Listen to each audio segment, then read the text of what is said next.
Next question. देखिए under root one question में 1 plus cot square ए question 1 into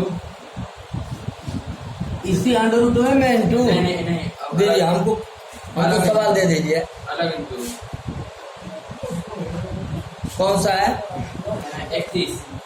31। हाँ मिल गया सवाल।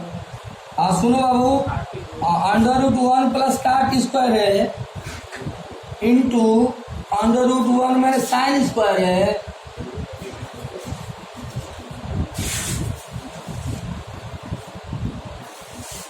फिर अंडर रूट सेक स्क्वायर है -1 का मान बताना है। ये तो बहुत आसान सवाल है भाई, इसको जल्दी से बताइए आप लोग। ये बहुत आसान सवाल है। हाँ बताइए, ये बहुत छोटे कंपटीशन का सवाल है।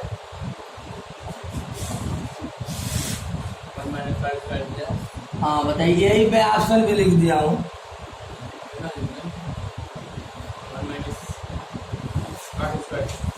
हाँ बताइए, सूत्र अपना याद करिए। चलो मैं सूत्र लिख दे रहा हूँ।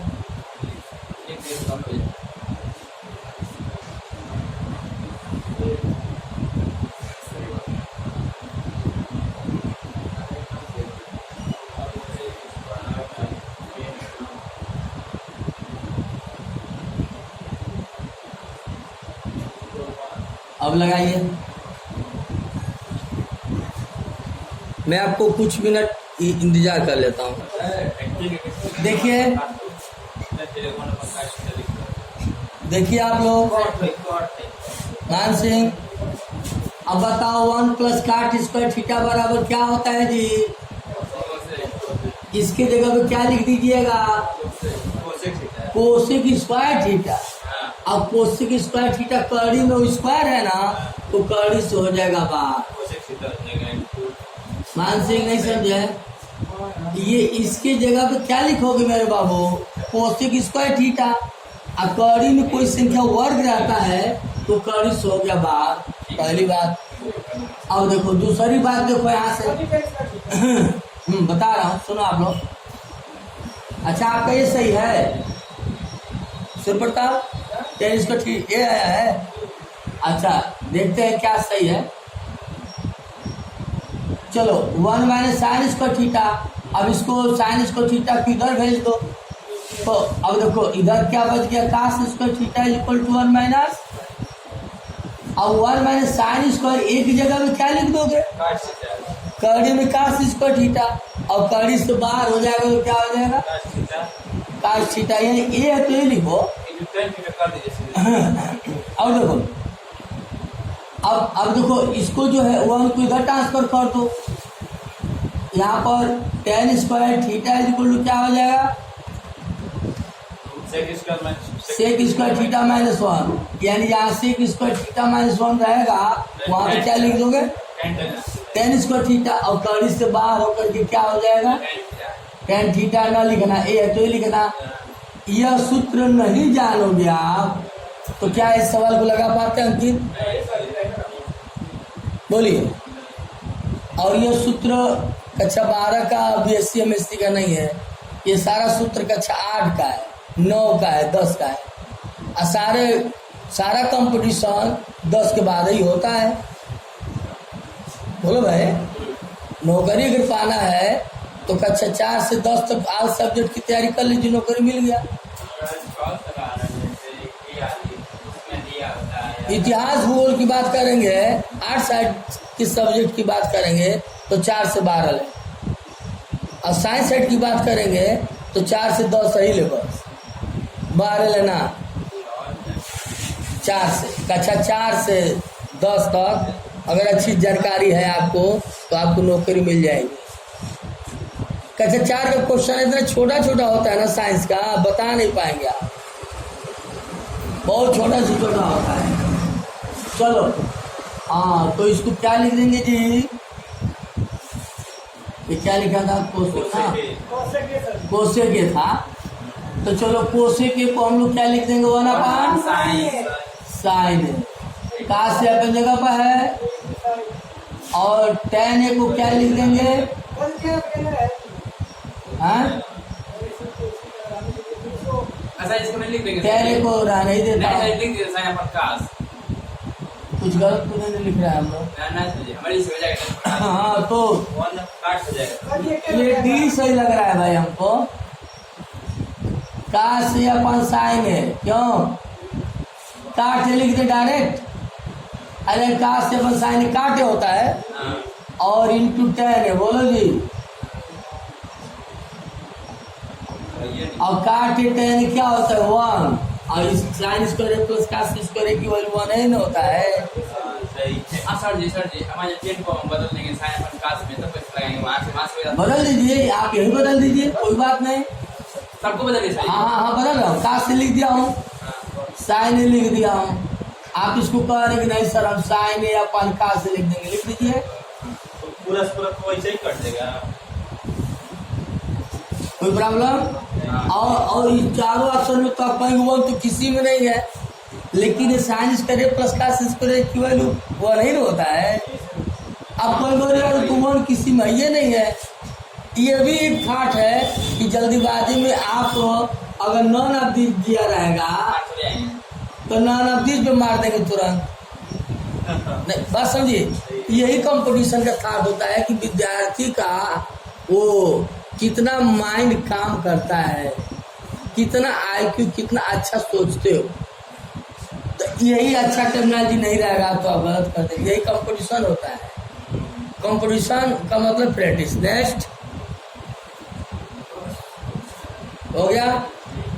और किसी का त्रिकोणमिति से जो घर पे सवाल लगाया और जो नहीं लगाया पूछ लो। 2 दिन और चलाऊंगा, कल और परसों।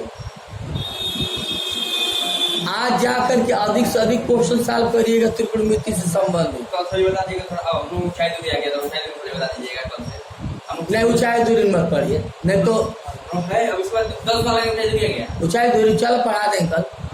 ऊंचाई दूरी अभी पढ़ लीजिए। देखो 1 मिनट का काम है ऊंचाई दूरी। बिठा दे जी। देखो आप ऊंचाई दूरी सबसे आसान है। देखो आप ऊंचाई दूरी में 3 बातें जानना है आपको। पहली बात, उन्नयन कोण क्या होता है।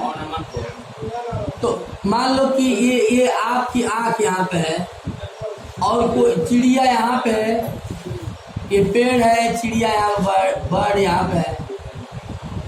तो आपकी आंख क्षैतिज दिशा में है ना, आप ऐसे देख रहे हो ना, तो क्षैतिज से ऊर्ध्वाधर की ओर जो कोण बनता है उसे हम लोग क्या बोलते हैं जी?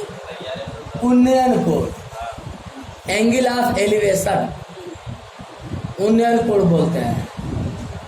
उन्नयन कोण समझ में आ गया? उन्नयन कोण बोलो जी। अब दूसरी बात समझ लीजिए आप। आपकी यहाँ आँख है और यहाँ पे है तालाब में, मान लो यहाँ पे कोई मछली है। तो पहले आपकी यहाँ क्षैतिज दिशा में है ना, एकदम ऐसे है ना। तो अब ऊपर से अब नीचे देख रहा हो ना यहाँ पे, तो अवनमन कोण बन जाएगा। इसको क्या बोलते हैं?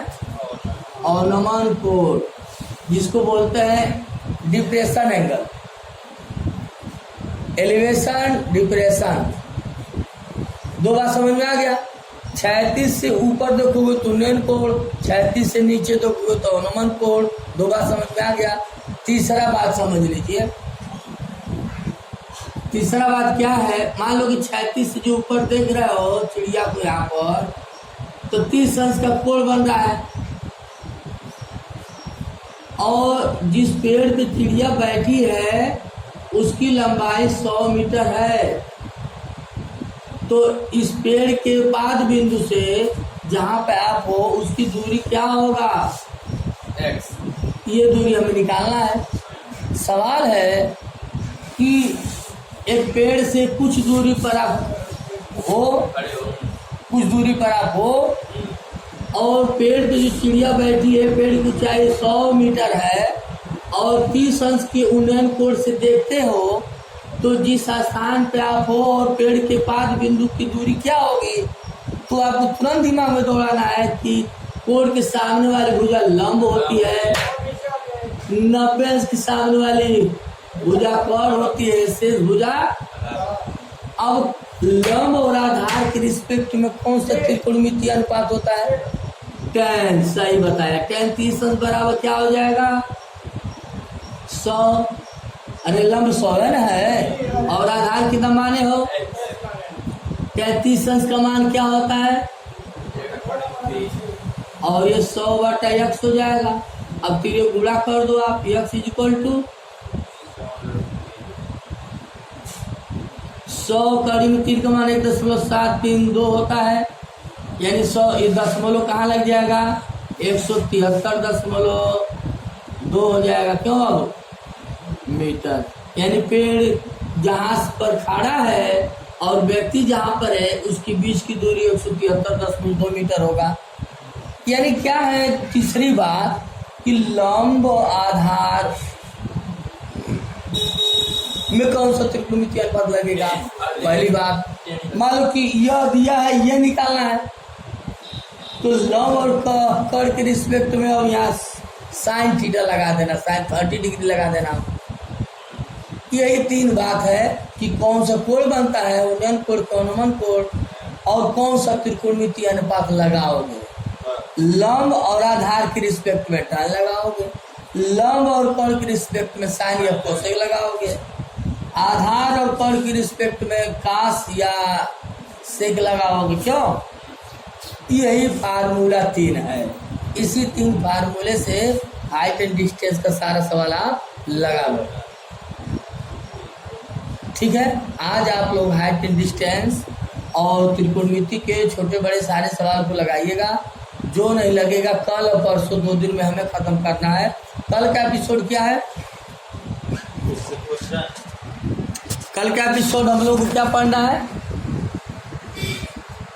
एटॉमिक स्ट्रक्चर केमिस्ट्री में पढ़ना है, और मैथ में ट्रिग्नोमेट्री पढ़ना है, रीजनिंग में न्याय पढ़ना है।